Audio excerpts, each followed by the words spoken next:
안녕하세요. 이번 시간에는 데이터 가공하기를 학습합니다. 데이터 프레임의 인덱스를 변경하고 파생 변수를 추가하는 방법을 소개합니다. 또한 불필요한 행이나 열을 삭제할 수 있습니다. 마지막으로 데이터 프레임을 그룹화하여 연산하는 그룹바이 메서드를 학습하겠습니다.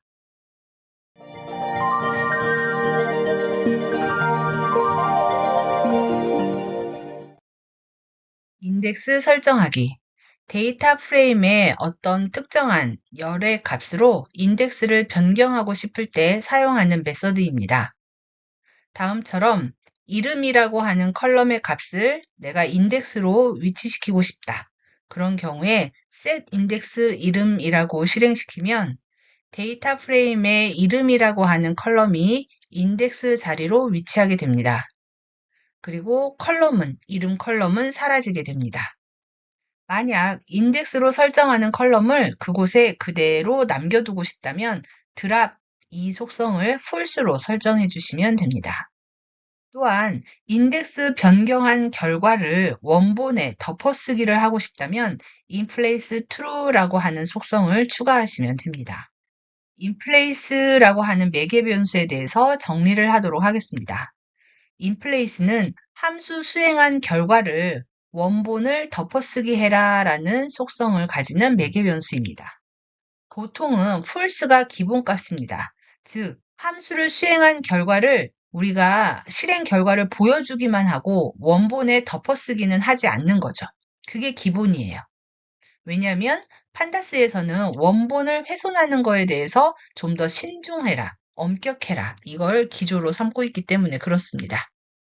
자, 예를 들어서 지금처럼 데이터 프레임이 있을 때 이 데이터 프레임의 set index 이름으로 변경해라.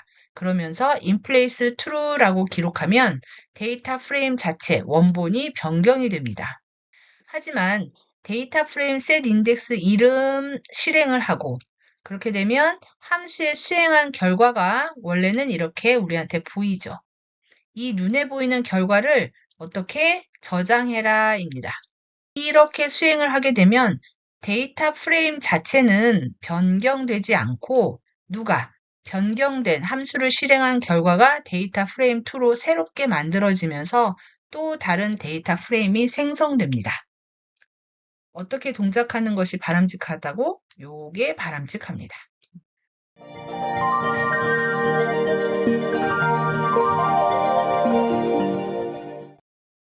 이번에는 변수를 추가해 보겠습니다.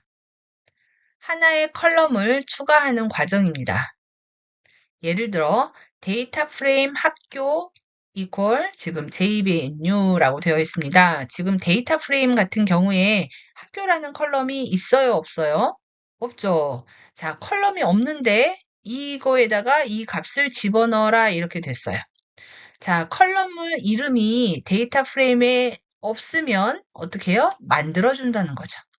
JVNU를 넣어라 했는데 학교라는 컬럼이 없어. 그럼 어떻게 해요? 학교라는 컬럼을 만들어서 JVNU라고 적어줍니다. 이렇게. 자, 데이터 프레임 반이라고 하는 컬럼에 10반이라고 써줘 이겁니다. 반이라는 컬럼은 있어요, 없어요? 있습니다. 있으면 어떻게 해요? 덮어쓰기를 하는 거죠. 자, 그래서 이 반이라고 하는 컬럼이 모두 10반으로 채워지는 걸 확인할 수 있습니다. 자, 대부분은 고정된 값을 집어넣는 것보다는 이렇게 파생된 값, 이걸로 변수 추가하는 경우가 많습니다. 파생이라고 하는 말은 다른 컬럼들의 값을 이용해서 만들어진 값을 말합니다.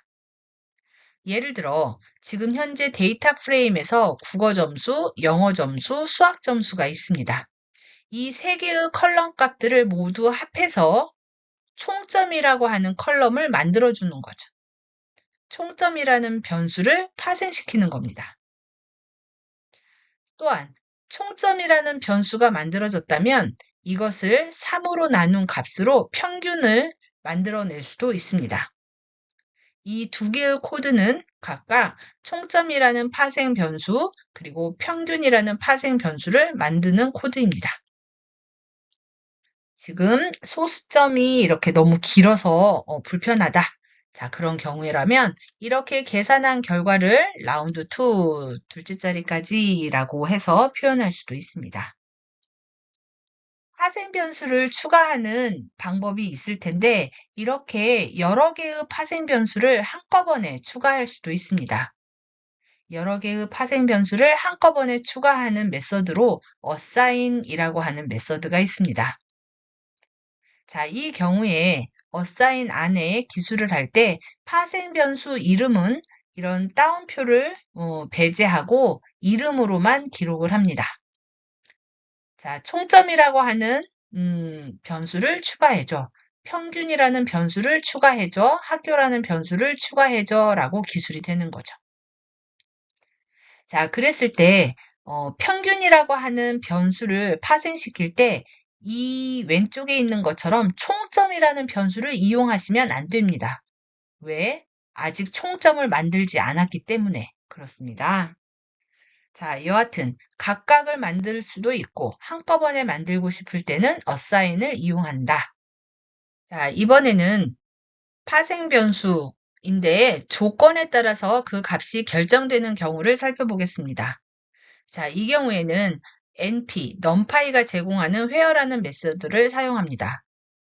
이 경우에 np where 조건식, 이 조건식을 만족했을 때 들어가는 값, 만족하지 않을 때 집어넣을 값 이런 식으로 구성됩니다.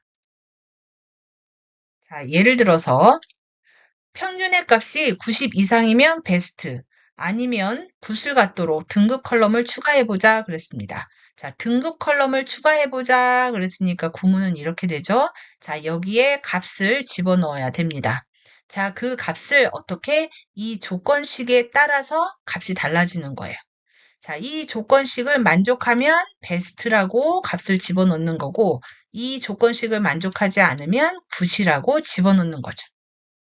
자, 마치 if else 구문처럼 동작을 합니다. 자, 조금 더 복잡한 형태로 자, 90 이상이면 A, 80과 90 사이면 B, 70과 80 사이면 C, 아니면 D를 갖도록 등급 컬럼을 추가해 보겠습니다. 이 경우에도 마찬가지로 자, 등급 컬럼에 값을 집어넣어입니다. 자, 이 경우에 첫 번째로 첫 번째 조건식 90보다 크거나 같으냐 였습니다. 자, 이걸 만족시키면 A, 이걸 만족하지 않으면, 즉 90보다 작으면 이곳으로 들어오는 거죠. 자, 90보다 작으면 이 두 번째 조건을 다시금 사용을 합니다. 자, 두 번째 조건을 사용하죠. 이미 90보다 작으면. 그러니까 90 미만은 체크할 필요가 없죠. 그래서 80 이상이냐 이것만 체크합니다. 이걸 만족하면 B, 이걸 만족하지 않으면 이곳으로 내려갑니다. 자, 만족하지 않으면 이미 80보다 작은 거죠. 자, 그런 경우에 다시금 자, 평균값이 70 이상이냐 이걸 체크하고 만족하면 C 아니면 D 이렇게 중첩된 형태로 작성이 가능합니다. 자, 판다스를 사용하는데 왜 갑자기 numpy 이렇게 생각할 수도 있죠. 판다스도 where라고 하는 함수를 제공을 합니다. 자, 그런데 판다스가 제공하는 where라는 함수는 조건식이 있고 이 조건식을 만족하지 않을 경우에 넣을 값만 이곳에 적어줍니다. 그럼 조건식을 만족할 때는 어떤 값을 적어주느냐? 이 값 그대로를 적어줍니다. 이 값 그대로를 적어주는 거예요. 자, 예를 들어서 다음과 같은 데이터 프레임이 있습니다. 자, 여기에 제가 연락처라고 하는 컬럼을 추가하고 싶어요. 자, 연락처라는 컬럼을 추가하는데 나이를 살펴봐서 나이가 19살 이상이면 성인이니까 연락처에 자신의 번호를 적어줍니다. 만약 나이가 성인이 아니면 부모님 이름을 적도록 그렇게 연락처라고 하는 컬럼을 생성해 보겠습니다. 이 경우에 연락처 컬럼을 생성하는 거죠. 자, 그러면서 값을 넣어줍니다. 자, 값은 누구에 따라서 달라져요? 나이에 따라서 달라져요. 그래서 조건식은 자, 나이가 19살 이상이냐? 이것이 조건입니다. 자, 이것을 만족하면 어떤 값을 집어넣는다 그랬죠? 나의 번호 값을 집어넣는다 그랬죠? 자, 그랬을 때 이 집어넣어야 되는 값이 이곳 where 앞에 위치합니다. 이 조건을 만족하면 나 그대로를 집어넣어. 그런데 이 조건을 만족하지 않으면 이 값 대신에 부모님이라고 하는 요 값을 집어넣어. 이렇게 작성이 됩니다. 자, 이게 조금 복잡해 보여요. 만약 똑같은 기능을 np, numpy where로 작성하면 어떻게 될까요? 자, 연락처라는 컬럼을 집어넣어줘. 어떻게? 자, 조건식을 작성해서 이걸 참이면 요거를, 거짓이면 이 녀석을 이렇게 집어넣어줘. 조금 더 직관적으로 이해하기 쉬운 코드를 작성할 수가 있습니다. 그래서 판다스이긴 하지만 지금처럼 조건에 따라 파생변수 값을 결정하는 경우에 numpy where를 더 자주 이용합니다.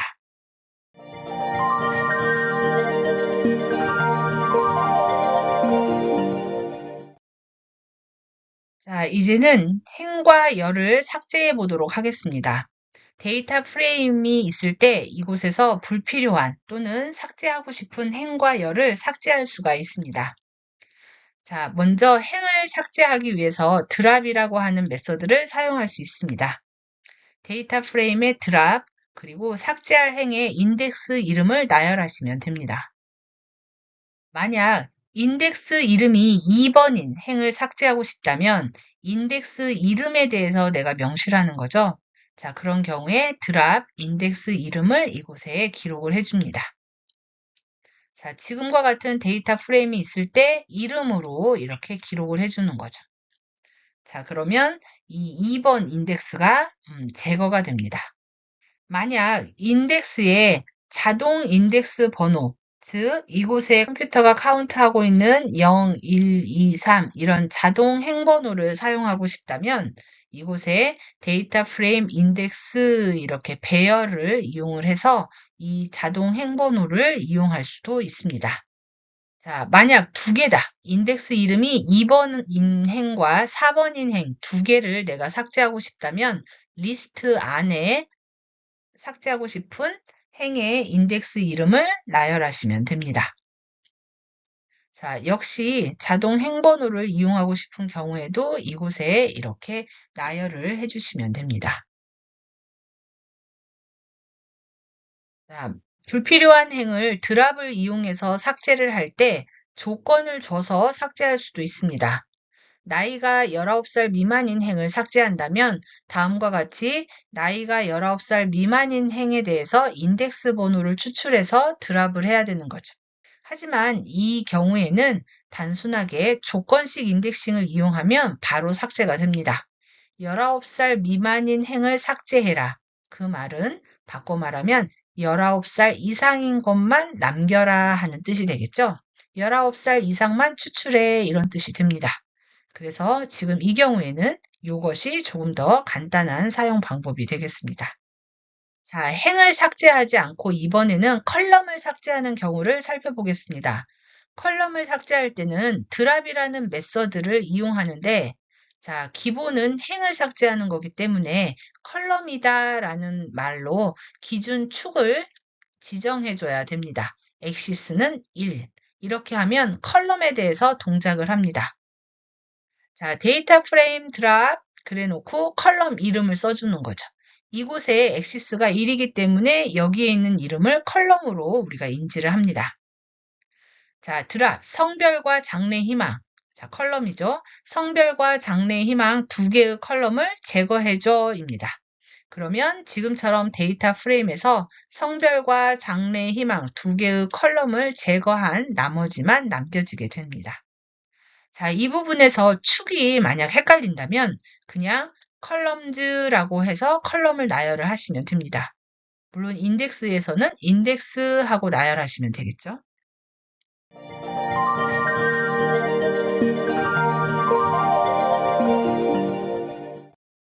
자, 데이터 프레임 가공하기에 대해서 살펴봤습니다. 그래서 파생 변수 뭐 이렇게 행렬 삭제하고 등등을 해봤죠.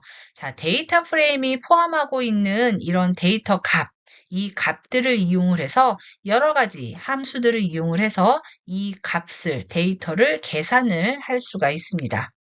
직관적으로 보이는 이런 함수들을 다 여러분이 이용하실 수 있을 겁니다. 자, 여기에서 우리는 특별하게 그룹화해서 계산하는 그룹바이라고 하는 함수에 대해서 살펴보겠습니다. 그룹바이는 데이터를 그룹화해서 연산을 수행하는 메서드입니다. 앞에서 살펴봤던 함수들은 데이터 프레임의 전체에 적용을 하는 거죠. 하지만 그룹바이는 데이터를 나눕니다. 나눠서 각각의 나눠진 그룹에 대해서 별도로 연산을 수행하는 거예요. 자, 여기에 적용할 수 있는 형태로는 데이터 프레임 그룹 바이, 자, 뭘 기준으로 나눠줘. 그 다음에 연결해서 집계 함수를 적용합니다. 즉, 각각의 그룹에 어떤 연산을 수행해야 되는지가 함께 연결되어야 되는 거죠. 이때 적용할 수 있는 함수로는 평균, 중간값, 카운트, 썸 등등이 있습니다.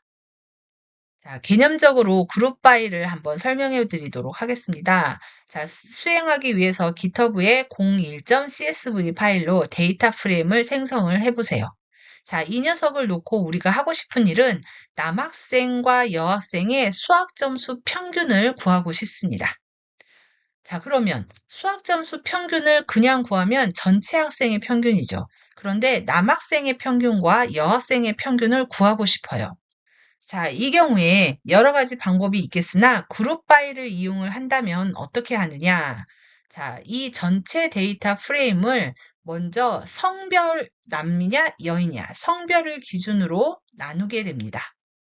자, 그룹 바이를 이용을 해서 성별을 기준으로 분할해라, 그룹으로 나눠라. 그러면 이렇게 남과 여로 나뉘게 됩니다. 남자들의 레코드, 여자들의 레코드가 나뉘는 거죠. 자, 이제 이렇게 나누어진 그룹에서 우린 뭘 알고 싶어요? 수학 점수를 뽑아내고 싶어요. 자, 남자 그룹에서 수학 점수만 추출하고 여자 그룹에서 수학 점수만 추출을 하게 됩니다. 각각의 그룹에 대해서 별도로 연산을 한다 그랬죠?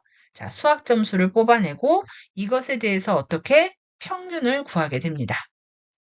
이렇게 계산된 값은 남학생의 수학 평균, 여학생의 수학 평균으로 얻어지게 됐죠. 자, 정리된 코드를 실행하게 되면 다음과 같은 실행 결과를 확인할 수가 있습니다. 자, 기준이 되는 그룹으로 나누는 기준값이 성별이고 이 성별에 포함되어 있는 값이 남과 여, 그래서 두 개의 그룹으로 나뉘게 됩니다. 자, 여기에 수학 점수만 뽑아서 평균을 계산한 거죠. 그 결과를 다음과 같이 테이블로 레포트 해줍니다. 만약 성별에 대해서 남과 여를 인덱스로 위치하고 싶지 않다면 이렇게 as index false 하면 기준이 되는 값이 이렇게 컬럼으로 위치하게 됩니다. 소수점 둘째 자리까지 잘라주고 싶다면 여기에 round 2라고 하는 걸 연결해 주시면 됩니다. 만약 수학에 대해서 평균뿐만 아니라 최고점, 최저점 이렇게 다양한 통계 함수를 적용하고 싶다면 이 추출한 데이터 값을 놓고 자, 어그리게이트 이렇게 다양한 통계 함수를 한꺼번에 적용하도록 연산할 수 있습니다. 그런 경우에 내가 적용하고 싶은 함수의 이름을 나열해 줍니다. 그렇게 되면 개별로 그룹으로 나눈 것에 대해서 수학 점수의 평균, 최대값, 최저값 이렇게 레포트 해줍니다. 만약 나누고 싶은 그룹 조건이 여러 개인 경우에 무슨 얘기냐면 남학생, 여학생으로 나누는 게 아니라 각 반마다 남자, 여자 이렇게 나눈다. 그럼 일단 1반, 2반, 3반으로 나누고 각 반에서 성별, 남학생, 여학생으로 이렇게 두 개의 기준으로 그룹을 나눈다면 각각에 대해서 수학 점수를 뽑아내고 평균값을 구하도록 이렇게 결과를 낼 수가 있습니다. 이럴 때 이렇게 인덱스가 지금 두 가지 레벨로 구성이 되죠. 이거를 멀티 인덱스라고 합니다. 멀티 인덱스 기준이 되는 순서를 바꾼다면 첫 번째 나열된 거 기준으로 크게 구별을 하고 그 안에서 다시금 두 번째 기준을 적용하는 형태로 이렇게 정리됩니다. 자, 그룹 조건이 여러 개인 경우를 살펴봤죠? 자, 이제는 컬럼에 대해서 다양한 컬럼, 여러 개의 컬럼에 대해서 연산을 적용하도록 하겠습니다. 아까 전에 수학 점수에 대해서 평균을 구했어요. 이번에는 국어 점수, 영어 점수, 수학 점수에 대해서 평균을 구해보도록 하겠습니다. 이 경우 그룹 바이 괄호 열고 기준이 되는 값, 그리고 여기에서 각각의 그룹마다 뽑아야 되는 컬럼 값들, 이때 국어, 영어, 수학 점수 세 가지를 이제 뽑아내는 거죠. 자, 그래 놓고 적용하는 함수는 평균. 이렇게 하면 국어, 영어, 수학에 대해서 각각 평균 값을 구하게 됩니다. 이건 역시 인덱스로 삼지 않고 내가 개별 컬럼으로 위치시키고 싶다면 이렇게 as index라고 하는 속성을 집어넣으시면 됩니다. 지금 이 기호는 백슬래시 기호인데 이 뒤에 연결되는 코드를 제가 줄바꿈 처리할 때 연결된다라는 의미로 이곳에 추가한 겁니다. 여러분들은 한 줄에 나란히 작성하신다면 이 기호는 필요가 없습니다. 자, 기준이 두 가지고, 자, 적용하는 컬럼을 세 개를 뽑았습니다. 그런데 적용하고 싶은 통계 함수가 서로 달라요. 그런 경우에는 딕셔너리 형태로 다음과 같이 나열하시면 됩니다. 자, 국어에는 max, 영어에는 min, 수학에는 max와 min, 이런 식으로 따로따로 적용을 시키도록 나열할 수가 있습니다.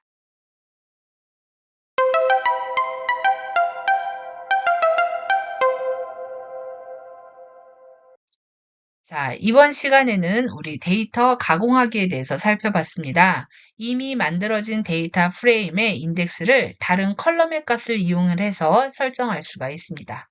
또한 컬럼의 값들을 이용을 해서 또 다른 컬럼, 파생 변수를 추가할 수 있습니다. 이미 만들어진 데이터 프레임에 행과 열을 추가하거나 삭제할 수 있습니다. 데이터 프레임 내의 데이터를 여러 가지 통계 함수를 이용해서 계산할 수 있습니다. 특히 그룹화하여 계산을 하는 그룹 바이 사용법에 대해서 학습했습니다. 수고하셨습니다.